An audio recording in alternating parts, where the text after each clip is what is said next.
Hi folks, I'm Alan Watt and this is Cutting Through the Matrix on the 27th of April 2014. I've been busy here, still catching up with a lot of things I had postponed over the years, in fact, and things that can't be postponed any longer to get things out of the way and shaped up for the future because we're moving on, as I say, fast into the new society. There's nothing scary about it to me because I've been reading about it all my life. And the big boys love to print their books out when they retire generally, their memoirs, etc. And they tell you so much, but nobody bothers to read it anymore. The media won't tell you anything about it because they're part of the controlled system. They tell you what to worry about, what not to worry about, or what to ignore completely. And they cannot be trusted actually for anything at all now. There's so much lies, in fact, being spewed out right now from the media to do with the upcoming possible wars and so on, and the recycling of old photographs from other countries with chemical weapons being used over and over again. So many cons have pulled in the past, you could never ever trust them, ever again. But as I say, they're part of the system of control. And I've gone through the history often of the media, especially in the US and Britain too, run by the big boys who belong to the biggest club in the world. Basically, the editors, the owners of the newspapers, they know their role in pacifying and entertaining and misleading the public. And that's just a fact, folks. News has nothing to do with truth. Never forget that. News has nothing to do with truth. The truth is hard to find out in your own personal lives with those around you, never mind trying to get it from people with political agendas or geopolitical agendas and so on. It's a very difficult thing, especially since mankind is incredibly unscrupulous, especially the power brokers. Most folk will lie, and petty white lies, of course, to achieve something or simply disclose or hide something, which is their own business. But the big boys who are into power think nothing of lying continuously to the masses of the public. They don't blush. The psychopaths don't blush, of course. And they can rationalize to themselves and each other because all psychopaths know each other and they can actually work awfully well together. But they say it's for the greater good, with themselves at the top being the greatest, so they get the greatest of all goods, you see. And that's how the world really runs. We are the pros, as George Orwell said in 1984, his book. And the pros don't count, he said. The pros don't count. It's only necessary once in a while to get them on board for public opinion, for support for wars and things. And the easiest trick in the book is to smear other people, take them out of context and all the rest of it. They've done this for centuries and centuries. Nothing new under the sun, they say. And there truly isn't. There's nothing new under the sun, except that in ancient times they didn't have photography and newsreels which they could edit and alter, etc., etc. So seeing is not believing anymore. Hasn't been since the invention of photography. In fact, when you go into the history of the scams that were pulled at the very beginning, never mind the present. So you've got to think for yourselves if you want to think at all. It is very, very true, the saying that ignorance is bliss. You can't get a truer saying than ignorance is bliss, because only those who are happy are blissfully ignorant, in fact. They accept the world as it's been presented to them, and they've been indoctrinated into believing since childhood. They question nothing. They think you're paranoid if you come up with alternate facts on anything. I mean facts on anything. Facts don't count, you see, with agendas. Facts really don't count. And most folk, when they're perfectly conditioned, take the mainstream news, like Brzezinski said, as the gospel truth. And they expect the media to do the reasoning for them. In other words, they expect the media to tell them what to be angry about or worried about, because the media, they think, is an appendage to their brain for their reasoning. And of course, it's nothing of the kind at all. Information has always been used to fool people. Always been used to fool people. So much so that if you have a very strong opinion on something in these days, you might be a useful idiot without knowing it. You've all had experience, I'm sure, of trying to, what the popular term today is, wake up, which is the wrong term to use. just like conspiracy theory was all given to you as well. Terminology is generally given to you by those who control the system, either to ridicule whatever you're talking about, or to bring in aliens or something, or the old Rosicrucian stuff which they revive, and they tell you to vibrate higher, you know the truth, etc. But the fact is, information has always been a con. Always been a con.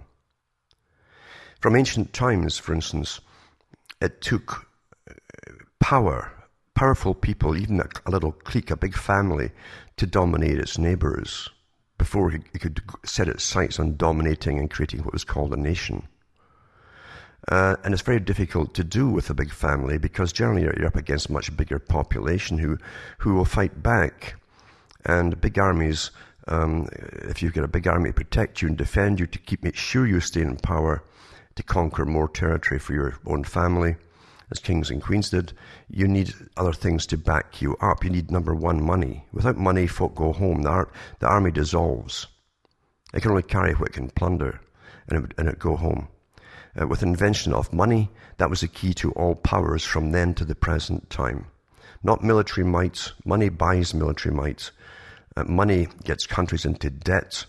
The countries in debt will do what they're told by the big bankers they owe the money to, because the bankers control the world. This is very simple. They control all monies in the planet. There's no mystery of money at all. It's an elaborate con, and it's been used for thousands of years for this purpose.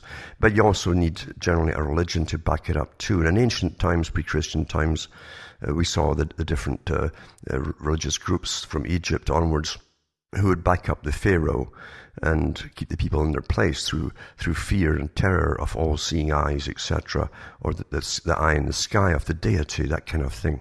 It's very easy to do once you get the ball rolling, and it's much easier to do too if you can back it up with a paid military where you've got cash to pay them, and you give them extra privileges, because with money you can buy prostitutes, you can buy whatever you want. Money is the key to all power. Some people always focus every generation on the military power. The military power is subordinate to the economic power that rules them all, including the nations. So very early on in human existence, those who discovered the power of money naturally monopolized for themselves the ability to create the money. And that's why they had to get other branches going out into politics to run governments, advising kings and queens and the present-day governments of today. It's amazing how governments say it's good to be in debt. It's somehow good for us to be in debt. Well, debt is slavery. It cannot be defined as any other thing. It's slavery. It goes back to the Old Testament. It was taken from the 5 books of Moses. Debt is slavery. And that was okay in those days too. If you put yourself into financial debt, then your children, your offspring born into the debt were also owned by the master who owned you. Nothing much has changed. Today we call it citizenship. And we find that the citizenship is really a battle to see who has the right to tax you. Because you're a productive unit, you see, you're an economic unit. And this has always been understood by the con men who manage money. And today, of course, it's backed by nothing anyway, which certainly takes a leap of faith. So they're very religious at the top with a leap of faith. But they find as long as the public accept this faith thing, then they can keep giving us pieces of paper. And this makes everything go round, but a lot of it is taken off you through taxes to keep another massive bureaucracy above you going. Because without the bureaucracies, you see, the money couldn't be passed on. The big cut of it couldn't be, and believe you me, it's a huge cut even the bureaucrats get, but they couldn't put the biggest cuts back to the masters of the banks, because the big banks are international moneylenders, and some of them, by the way, are not even banks. The international moneylenders are not even banks. They don't have branches across the world or anything like that. But they are the big moneylenders, and they're often families. And they run the world. They have to be pulled in when big meetings go on for government to discuss the debt. We want to go to war with these folk. Can we afford it? Then the bankers look to see what they can get out of it, of course, which is always to do with interest and compound interest over time, and how much they'll project into the future according to how much is going to get borrowed to keep this war going once it started. and supply, etc. It's great business. Because mankind truly, and when it comes to those who rule in power, it's not very nice at all. It's never been very nice. The history of the world has been one of slaughter. Slaughter. The history books, remember, were often written by those around kings and queens, or ancient Caesars and so on, in ancient Rome.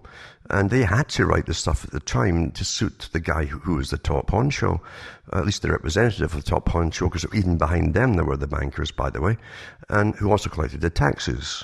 They were given the right to collect taxes off the general public. It's called tax farming. By the king, queen, or pharaoh, whoever happens to be, in order to pay off the debt of the money that the king was borrowing, or nobility or aristocracy, to spoil themselves in their lavish lifestyles, and they gave the right to tax the peasants to the tax farmers. Today they don't bother. They've got even better front. They use the government to collect the taxes themselves to pay off debts and so on, national debts, to the bankers. So the bankers that hide behind the scenes are kept out of the picture, and we just despise what we think is the taxation agencies. Plus, it saves the bankers sending out their tax farmers too. It saves them money. They can use the government to do it for them. So it's all to do with how you perceive things. Perception management is as old as the hills, as they say. And that's an awful long old hill there. So we're living in a very predatory system. It's always been that way, as I say. Those who seek power are the top predators. They've got a polished art today, polished surface of respectability through the PR machines that run the media for us. But at heart, they're just the same power-hungry fiends that have turned armies loose on their own publics in ages gone by, over and over again. We never seem to learn. We seem to think somehow, see, we've fallen for this thing called progress. No one ever defines what progress means. But there is an agenda here, by the way, a very old agenda. And whenever they say progress, they're talking about their own agenda, world domination, etc., but a new system as well, and an eventual drastic reduction of populations, right into the genetic cloning of new slaves down the road, to serve the elite, you see. And all of that's called progress. And we're told you can't stop progress. And we learn to part this stuff from childhood. You can't stop progress. Another one is, the only thing you can be sure of is death and taxes. So you become acclimatized to what's an inevitability, you see. A fatalistic outlook that nothing can ever be done. And this has all been taught to you by the predators who control you. Sad thing to imagine. Now, normal folk can't get into the headspace of the psychopaths. And they have big, huge world clubs, the psychopaths, including the banking clubs and so on. And we can't get into their headspace because you are not that way, you see. You're more human in your emotions and your reactions, your dealings with others. Those at the top don't have those, they call it impediments. The human emotion of having empathy towards other people, especially ones of lower status. We're called the masses, the herd, the unwashed masses, etc. This is what they call us, in fact. But when they go on television with their PR stuff and a little bit of acting, which all politicians now pay money to get basic deportment and acting, and it's paid for by the taxpayers now, it's an expense, so they can con you better and how to present their con jobs over to you, you see. Now, it's also a truism in politics that you can't please all of the people all of the time. So they don't intend to, but they try to please as many as they possibly can by saying the things which are unquestioned by the masses. Very simple things. Election time is unemployment, education. It's just a mantra they go through. And that means that they feel your pain. In other words, the topics which are important to you, they at least recognize on the surface. But mind you, these are born liars. They're telling you this stuff. They feel nothing for you, and they want to enrich themselves and have money for their own progeny to go off in the future, living awfully well off of you, because the history of the world is one of slavery, and Charles Galton Darwin said it. in his book, The Next Million Years. He says there's always been slavery in one form or another, and we are in the process of creating a more sophisticated form of slavery. And what he meant was, is the system you're in today, you don't know you are a slave. Ask people what they worry about. What do they worry about? Money. Most divorces start off with in the lower classes especially, they get hit first, over fighting over money for basic essentials. You can't have a harmony when you're fighting and squabbling over bare essentials because you're both terrified, the male and the female, the children, the whole thing. Everyone's terrified of being evicted, whatever it happens to be, as fear is promoted. But that also goes all the way up the ladder too, because most classes live to the outputs of their income. And the middle classes want to emulate the higher classes, and so they're up to eyeballs in debt too. So they have as much arguing going on as well. So no one's really happy in the system of money because there's no level of say happiness. There's no happiness scale. And you say, well, we reached it today. I don't want to go any further than this. I've got enough money coming in. Because money is an elastic thing. You don't control it. Someone else stretches it when it suits them. And it can either buy that same bag of rice for the same amount of money, or it might cost you 10 times the amount of money to buy that same bag of rice because some person you never meet has jacked the prices up. Through a bunch of excuses, of course, about, oh, well, it's demand, supply, and so on like that. Whereas what you'll find at the top, there are no strictly independent corporations, international corporations.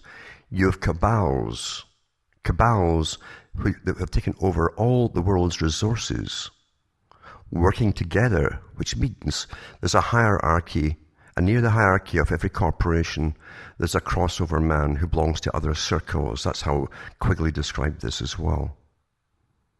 Because they must all work together on the same agenda so they can all profit and keep everybody else in the dark as to go forward with this agenda. And this agenda brings on wars. This agenda has the publics of all countries paying for armies, big armies they can't afford generally because they're non-productive. But the big boys themselves see armies as being productive for their private corporations because they're the guys who grab the oil and so on, the minerals and the resources for the big boys during wartime. That's their job. That's their job. Whoever their enemy is supposed to be or some bad guy is often irrelevant. Irrelevance. Because you can smear anybody and create one-sided picture and even make it a law that you believe it. And the public will obey. And believe this is the rottenest guy who ever lived in history. I remember Ronald Reagan's time where he painted about 3 different people during his time in office as the great Satan, one after the other. They just dropped the last one. I guess Satan jumps from body to body. But this is how they do things. And it didn't change during the Clinton era. It didn't change during all the presidents that have been up to the present ones today. It's the same techniques used, same propaganda techniques used to demonize your enemy, you see. And you can't believe, honestly, you can't believe anything you read or hear from the mainstream when it comes to these kind of topics, because the slant spins and outright lies given to you all the time. Because the first thing you must do for war purposes is to get public opinion behind you. So you create public opinion. I've talked about Bernays, who was only one of guys who were taught the secret arts of mass controls. Very ancient art amongst people he knew from his own history line, actually. And he talked about creating propaganda. He boasted after World War I that he and his cronies in the PR business had managed all the PR to get America in the US into World War I. He boasted afterwards, and that caused a bit of a stink. But people don't remember things for very long. And before they had that, people were objecting to it, and came the Great Depression caused by the bankers again, and the oil boys who were manipulating and standardizing all the oil under Standard Oil, etc., etc. And you're diverted off again to basic necessities. Oh, this is what you have to worry about. Getting food, your rents, your mortgage, accommodation, basic things. You're back to that again. But you get fed up living through this ongoing agenda, don't you? And I'm telling you, nothing surprises me, because once you've read their agendas and you keep up their geopolitics strategy, then you know what's coming, every step of it, to whom and who's going to get hammered next, and what pretense, and how they'll launch it to the public to believe in all that. It's awfully boring. It gets awfully boring knowing what they plan to do, how they'll manage the public's minds and so on. It's sad, isn't it? Very sad. But even alternate news too gets caught up in this, because a lot of them, not all of them, but some of them are really fake. I've read some of the articles that have come out, and I understand how spins are created, and some of them even take up things from mainstream who are demonizing somebody, and they alter it. They alter it to make the guy really, really nasty. And when it's found out that some major media altered some interview, they don't retract their story. That's a giveaway. They don't retract it and say, oops, sorry about that. So everything is a war of words. War of words. That's why in the old Hebrew writings, they talked about, in the beginning, God spoke the worlds, the realities into existence. Spoke, the spoken word, you see. And it used to surprise me as a child, right? I used to really dig into the meanings of things and why this word was so important. And in the New Testament, you find that in the beginning was the Word. You see, the Word. Then we have the lost word in Freemason and all this kind of stuff. It's all connected, you see, the words. Now, words today are neurolinguistics, also called psycholinguistics. Words are used to perfection because with an authoritative figure, using the right sequence of words, and a whole process from A to B to wherever, to the end of his spiel, then he must bring you to a desired conclusion. Most folk accept the conclusion as their own. It never occurs to them they're being lied to. It doesn't occur to them they're being led to this belief and this opinion. But you've met them all in the streets. You'll never meet so many opinionated people as the average Joe. You'll never meet them because they have an ego. Number one, they have an ego. And if they haven't heard something from the mainstream, it cannot be true or it can't be important. Regardless of the evidence you give them, it doesn't really matter to them. They'll give you that knowing smile like, yeah, sure. And they're quite happy in their ignorance. They think they're informed. Don't get me wrong. They think they're informed. I mean, you see, who should be paranoid when you're born into the system? If you're paranoid into it and think that people are there to use your minds and create your opinion and basically use you, that creates a paranoia naturally, because you're taught, who would want to do that? Well, guess what? All governmental systems have always wanted to do that, and they do it. Quite simple.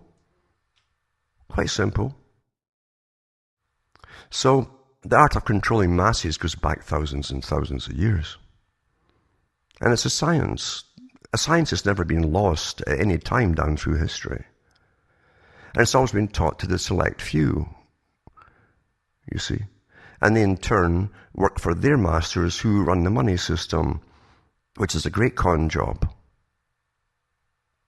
When you have to go to university to get a degree in economics to add things and subtract things, there's something wrong with it, because it should be so simple. And there is something wrong with it. It's cons. It's called Conology. Conology. And we're brought up with a perfect art today of Conology. Governments also have discussed it many times, and I've given the quotes from many of the philosophers that work for them, etc., and those who work in the world think tanks for big global powers, where they said that it would be irresistible not to use drugs and chemicals, etc., to sterilize the population or bring them down, or even bring on earlier deaths, and especially to dumb them down, so they're easier managed. I've read so many articles, and I won't go over it again because of that. Go into the archive section at cuttingthroughthematrix.com to find out, if you really want to. Most folk don't really want this kind of stuff, you see. They want what they think is, it's an amazing technique too. See, most people want what they're taught and brainwashed to want. They don't know they're brainwashed. They don't know even, it's never even occurred to them that it might even be brainwashed. The perfect indoctrination to them means that they're perfectly indoctrinated. Perfectly.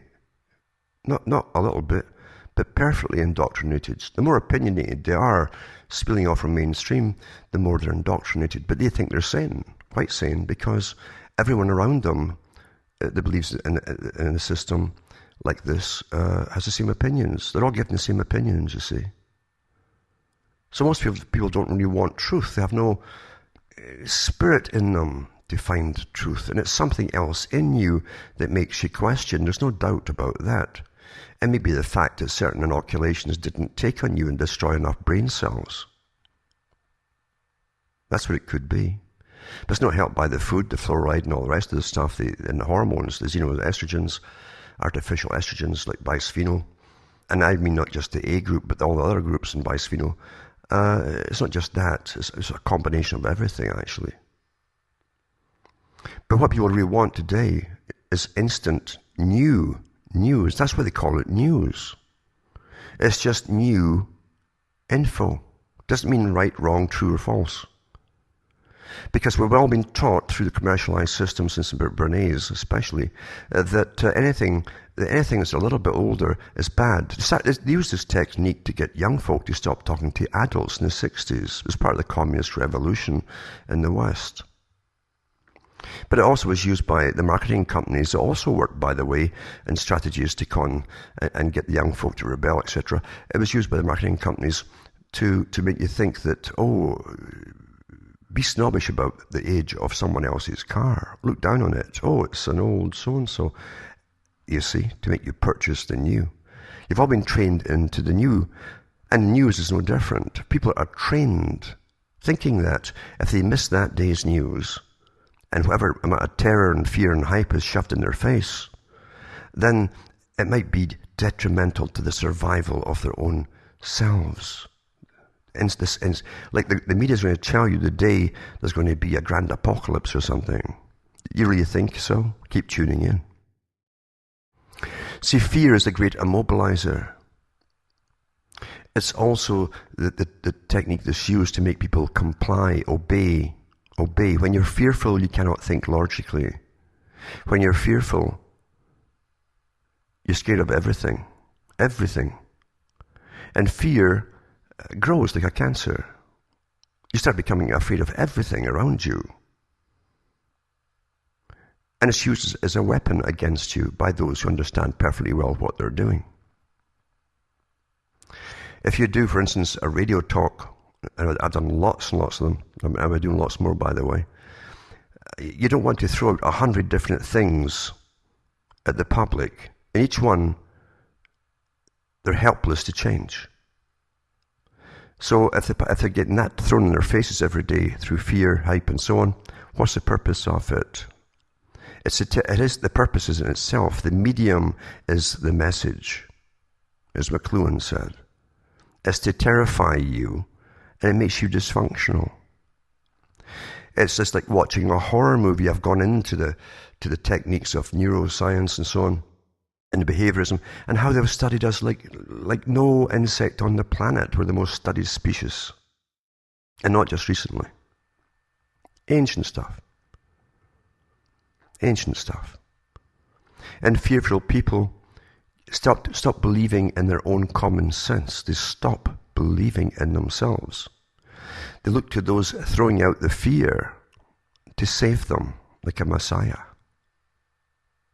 It's a fantastic thing that happens psychologically with them. Well understood. Used to the maximum during real warfare periods as strategy. Because as the public become more and more fearful and terrified, they look to either a supernatural creator to step in and help and stop it all, make the bad world go away, or else they turn to the politicians and say, please save us.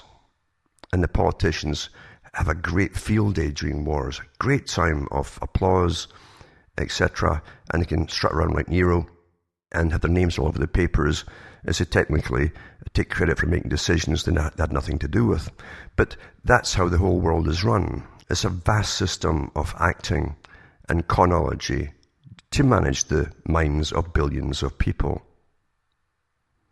Every nation has its big gang at the top. And the big gang is above the politicians. The politicians are the little workers whose job it is to contain the masses on behalf of those who own the country.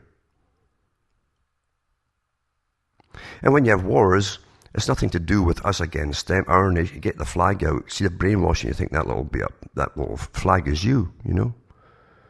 And away you go, because you're brainwashed, and you fight those guys with their other flag over there, who've been brainwashed and believing theirs is the right flag and all that. And after it's all done and gone, whoever's won, you see, the big corporations that are behind it all and own basically the governments, and of course the bankers behind that too, snap up just like they did in Iraq, all the damned oil fields, for instance. In Africa, they're snapping up all. There's gold, diamonds, for God's sake. There's uranium, really high-grade quality uranium all through different parts of Africa, the Congo, etc. And all these natural resources big boys want for themselves. So they use your armies, like private armies, as a method of business. But you see, you, when you put that uniform on, are not taught this, and you never will be taught this, to find out why things are going. You're given the most simplistic, basic propaganda possible. And it's kept very simple to stop you thinking about it too much. Just accept it, don't think about it. That's why it's simple. It's often been said that wisdom brings sorrow, and great wisdom brings great sorrow. And there's no doubt that's true. That's true.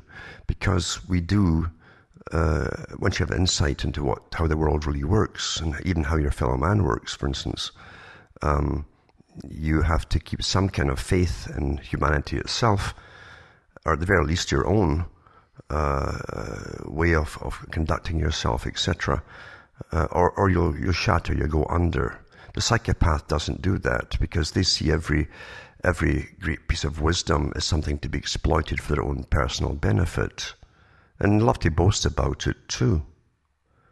If you've ever met a bunch of businessmen chatting away underneath the little cordiality, smiles and sniggers and so on as they share in-house jokes, you'll find that they're the top predators. It doesn't matter how old they become. It isn't just a sexual thing like Freud tried to say. The libido was the drive behind all things. It's not that at all. They love to conquer.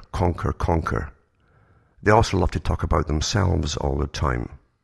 And a trait of the psychopath is often to keep mentioning their own names. And so they call themselves by the third person. So you'll find, as I say, that everything really is controlled in the world by psychopaths, who certainly are clever enough to come to arrangements with other psychopaths for their own self-benefit. And the big top gangs that ran all nations and created the nations, in fact, is a nation even a natural thing when you think about it? Think about it. See, we take everything for granted without thinking about it. What kings used to do before there were kings is the big family slaughters the ones next door. Eventually in come the money boys, they borrow money, they get a standing army, and they go off and conquer more people. Then they create the nation for themselves.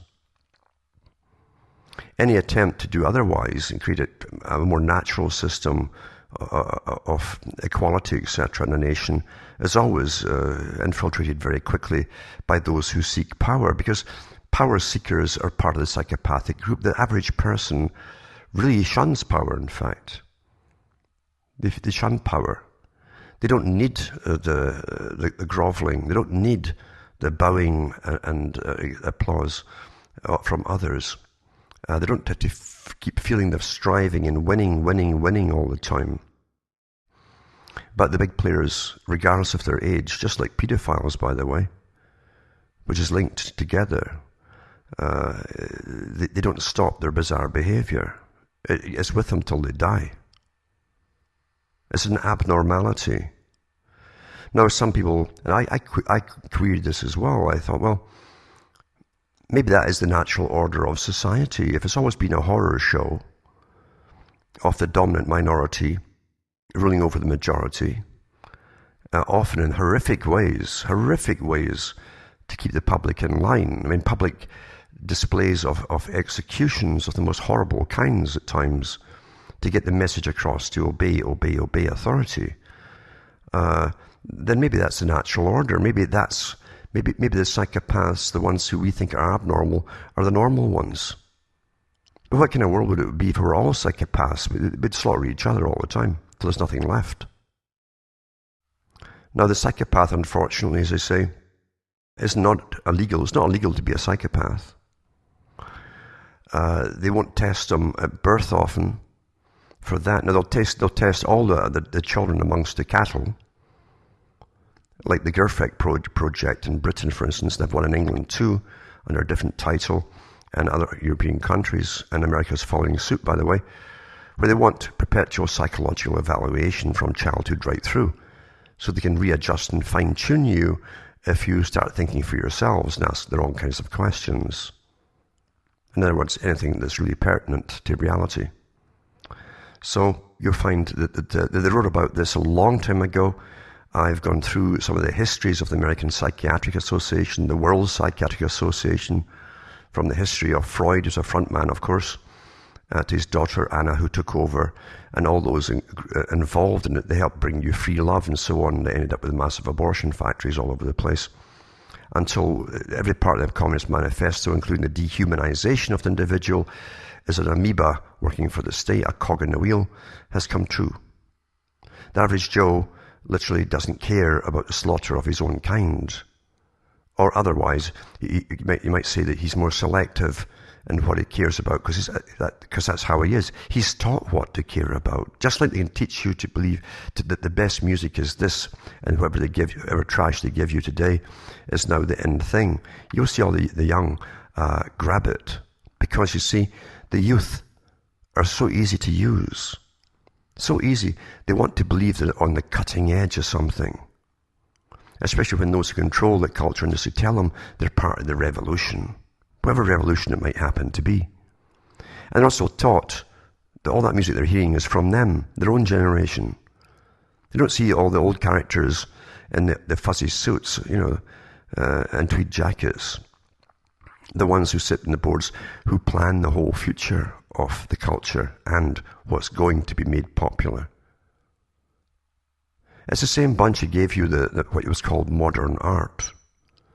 A few squiggles on canvas and suddenly it's worth millions, supposedly, because they say so. Simply because they say so. Same with music. So the youth are always used naturally, and they're wide open, a blank slate, to be propagandized. If the proper format, neurolinguistics, puts over the proper story to them in the right order and fashion, they'll always come to desired conclusions, thinking it's their own. So we're so well understood that, as I say, everything would have to change. Everything would have to change for any kind of just society, if you can even get a just society. We've seen the supposed attempts in the past for it. They were complete fake. It's like the communist system was a ruse to use the masses of the people for a particular clique to get in, and funded by Western banks. So that wasn't a true experiment. It certainly was an experiment on other forms of mass conditioning with ultimate use of force and authority. But it wasn't to bring some utopia in at all. Never was. The big boys. Never was. So can you even have any kind of equality when you have people arguing about the most petty things? Today, you're being pushed into incredible austerity. I've told you so many times, the agenda for sustainability, Agenda 21 and so on, Millennium Project, all the same thing, is multifold. Lots of parts of the plan. You can all get access to the whole lot of it if you want to, download it.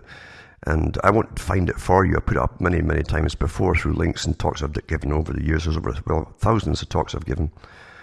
And if you really are sincere and you really need to know, as I say, if there's no spirit there, you won't want to know. It's too much trouble.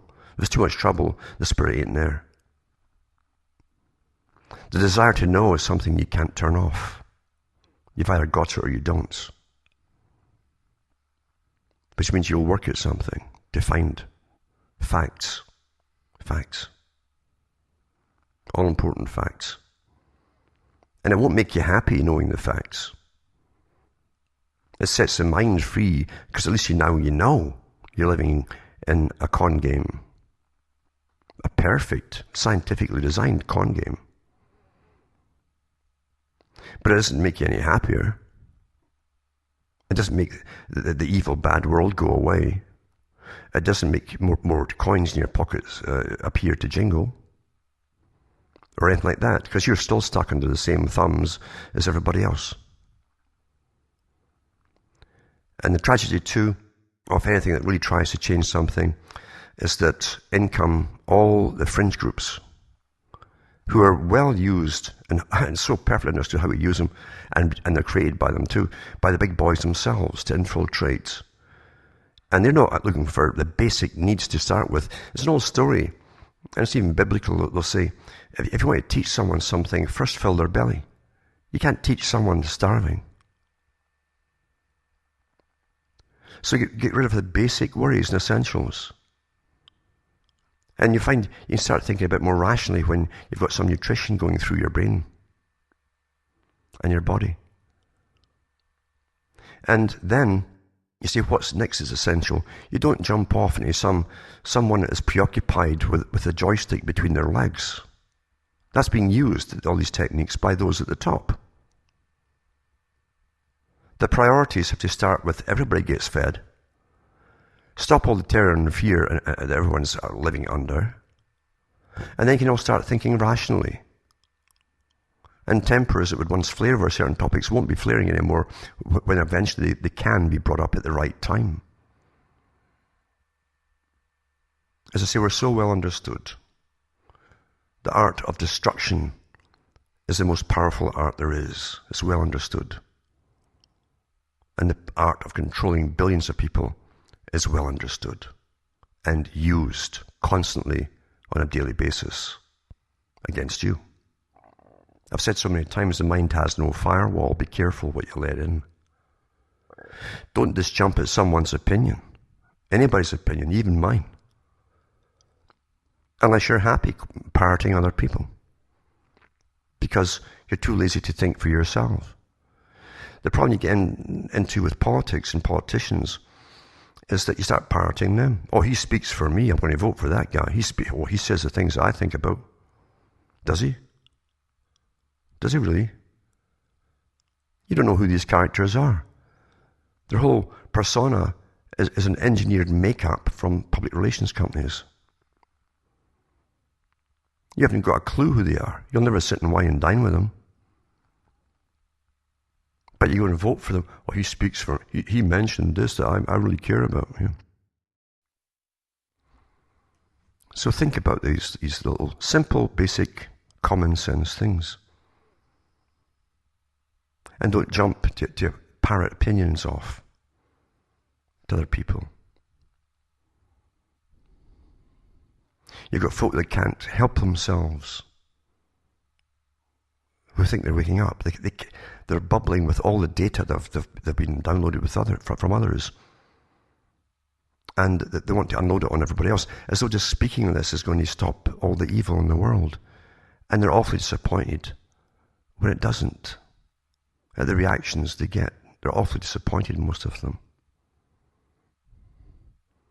There's a time and a place to say something, if anything should be said at all. Depends on the situation, where you are, with whom, when, and what you're going to say. Little things are often better to say, and you stick on it. If you want to try, that's all that is. You'll know right away if there's any point in saying anything. So mention one thing that will affect that person personally. Those who say and walk away live to speak another day. Don't just unload them with a torrent of terrifying stuff like a nutcase. And that's what the big boys count on. That's why they give you stuff that's fear-based to hype and parrot, by the way. Because no one's going to listen to a raving lunatic. It turns them off. It's like someone selling their version of religion to you. So be very careful. Be very, very careful. Think for yourself. I've always said think for yourself. Always said that. You got to think for yourself. And question things. Question even the topics that you think any side you're following is giving you. And ask why they're giving you these topics. These particular topics. As far as the world goes, you're living through an agenda. It's easy to find out what the agenda is. The big boys write about it in advance. I've mentioned Brzezinski many times, top geopolitician, guys who strategize on how to take down countries, how to overthrow countries, how to put their own puppet governments in, etc. Not for your country, although they'll use you like a private business and your armaments and all the rest of it, but for the clique who dominate the world with their vision of their worlds being the naturally superior, who go off into the future with their own progeny take over. Think about it all. Think about it all. The whys of things. And why this or that is made popular. For you to parrot. I've said, Brzezinski said too, that eventually the public will be unable to reason for themselves. That was in his book, Between Two Ages, written in the 1970s. They'll expect the media to do their thinking and reasoning for them. They have. They have. Don't take it as a personal challenge. That it's your job to go out and see the perfectly conditioned and deprogram them. You'll ruin yourself in the process and isolate yourself. And you'll gain nothing from it. You can only tell people who ask particular questions. And even at the very start, they may ask a pertinent question, but you'll know if they're a person who can grasp what you're saying and really wants to know, if they actually shut up and listen. If they ask the question and then talk over you with their opinions about it, when you try to reply, you're not talking to a person you're going to help. You're unable to do so. In the ancient mystery schools, they had vows of silence long before Christianity. Because the whole point was to learn and look and listen. The Freemasons use that too in English Lodge still today. And the point of it is, if you truly are wanting to learn, shut up and listen. And sometimes it's best not to even ask questions. Let the person doing the talking do their talking. Many of the questions that you'll feel like interrupting to ask will be answered if you let them talk.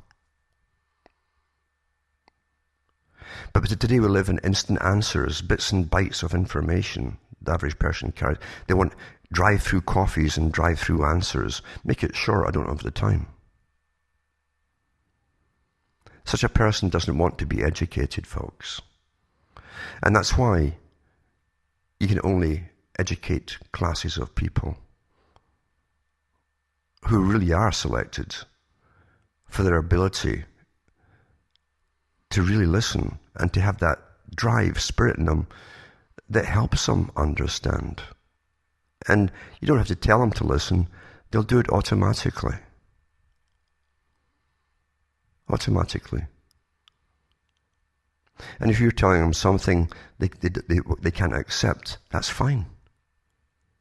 They can then say, oh, this is conning me, or this is fooling me, or something's wrong, or 90% of this is good, but this last 10% doesn't seem to fit right. Go by your instinct, because that's generally true.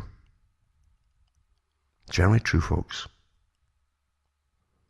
But do you really think there's such a powerful system that's brought in us into this stage of world-type governance, as they're calling it right now? Do you really think, with all the untold finances that they have, countless finances, they don't have enough folk to go around and counter everything that's been done? Of course they do. I've gone through some of the history of spying, internal spying, in countries like England, but from the Middle Ages, right up to the 1800s, into the early 1900s, where thousands of folk were employed to spy on folk living in places just like London, to listen to gossip, to go around the coffee shops and the tea shops and the bars. Listen to gossip. Lawrence, the so-called Lawrence of Arabia, that was his job to do as well. They sent him abroad to go to the Arabian countries. And he was financed with other spies to start up newspapers and then put topics in to affect the points of view, the memes you put out there, the themes and memes, to get them all talking about things. And then they hired lots and lots of people to go around these bazaars and listen to their conversation, to see if they were going along the desired way of thinking, were they discussing these topics, were they taking the proper downloads of opinions from them, etc. Ancient arts. And today, somehow you think you're living where honest voices proliferate the internet or the airwaves or whatever it happens to be. And if they say something that you agree with, then everything else they say must be true. We're so incredibly minutely understood through all the millennia of studying us. It's just incredible. Power never, ever relaxes. It never says, well, I've got it all now. It's a great system. We can manage all the proles forever. And relax. They never relax because they're ultra paranoid about power. People who are in power are always paranoid about holding on to it. And heads roll if any mistakes happen from all those employed to make sure that the power is maintained. But they never stop. And employing more and more scientists all the time, more studies, countless studies every day across the world in thousands of universities and so on, and think tanks, all on you and how your mind ticks, to ensure they can have complete power for the future forever. That's how intense this whole battle is. That's how intense it is. That was the old saying, the light against the darkness. All these sayings are ancient sayings. Pre-Hebraic and all the rest of it. And that the power elites who dominate your reality and give you your reality are always out to smash any light that shines through the chinks. They're always out to plug it up. But they've never had such abilities as they have today. The television was the greatest weapon ever devised and used from the start to condition the public on a mass scale, all getting the same conditioning at the same time. School does a similar thing too.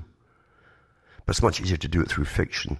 There's hardly a writer out there doesn't take grants from the cultural branch of your government. Your government's got all these cultural branches that dish out cash to budding artists and things like that. But they also pay money to put in the PC updates into their stories and novels and children's stories, etc., to make sure it embeds. And then subsequent fiction, movies and so on will further reinforce that conviction, whatever it happens to be. Works perfectly well. They've done so many studies on it. So you are a compilation of all, in fact, you are the outcome of all your conditioning by multi-billion-dollar think tanks across the whole planet. But try and tell it to the average person. As long as they think they're okay. I'm okay, and I watch TV and I laugh and so on. That's it. Forget it. That's what the elite always wanted. People who don't care what's happening around them in the world. As long as it's over there somewhere, or even in a big nation like the US, as long as it's happening in some other coast in the US, they don't. It's like that. It's so simple, isn't it? It's human nature. You've been taught to be that way. Narcissistic and egocentric. The world revolves around you. Live in your little bubble. Don't get involved in bigger things. Forget first and last causes and all the rest of it. And just be a good citizen. And the state tells you all the time what a good citizen is. They tell you, oh, what a bad citizen is too, if you say the wrong thing or even ask a question that's taboo. Heaven forbid. But that's the world you're living in, folks. It's not yours. Not yours. Designed by specialists. Just like most of your time is whittled away in entertainment. And what is entertainment? It's producers and writers and all these different specialists working to pass your time with the thoughts that they create. Not yours. You're given one chance at life. One chance. And most folk, when you add up how much entertainment they guzzle up as entertainment, it's staggering. Staggering. And if there was such a thing as the pearly gates, they were asked what they did in their lives. I'm sure whoever the gatekeeper is would be awfully bored. Listen to the same stories over and over again about the TV series they watch and this and that and the other. Because that's what we've been reduced to. Bertrand Russell said the same thing. Most folk don't want to think, he said. You know what? That's also true, and he was well aware of it when he said it, that an elite who create fear and uncertainty, economic and all the other things in a person's life, fear itself will make a person switch off. And they will seek out fantasy and something that seems so hopeless. You understand how well we're understood? And don't try and make someone think for themselves. And remember, thinking for themselves doesn't mean they start parroting everything you say. Because then they're not thinking for themselves. Because if they are, they'll be using their own words, the way that they would say something, etc. But the art of starting folk to think for themselves is also very ancient, and it's the biggest enemy the elite have ever had down through time. Now I'll be doing a lot more shows in a little while, and rather than just get tied up in today's fear and today's terror and today's story, I'll be touching on some of them, of course, to show you why they're there in the first place. But I'd like to go into other areas as well, because when something becomes mainstream, it's lost its revolutionary force. It's no different than music. Like the bad boy music. The old bands that they had. And the heavy metal all be nasty, nasty. But when that stuff's used in advertising and so on to sell things, then it's mainstream. It's the same with what people used to call patriot system. It's mainstream. It's showbiz. When the message is from the medium is the message. And it will always be so. So you have to think for yourselves if you want to. But if you do want to, there's something that will drive you to it. That little spark. And as I say, I'll be doing a lot more future shows and different formats as well. So keep your eye on the website, cuttingthroughthematrix.com. And I'm glad to hear from so many of you all the time. And keep in touch with me as well. And I'll keep in touch with you to see how things are going on. And from Hamish, my pooch, and myself from Ontario, Canada, it's good night. May your God or your gods go with you.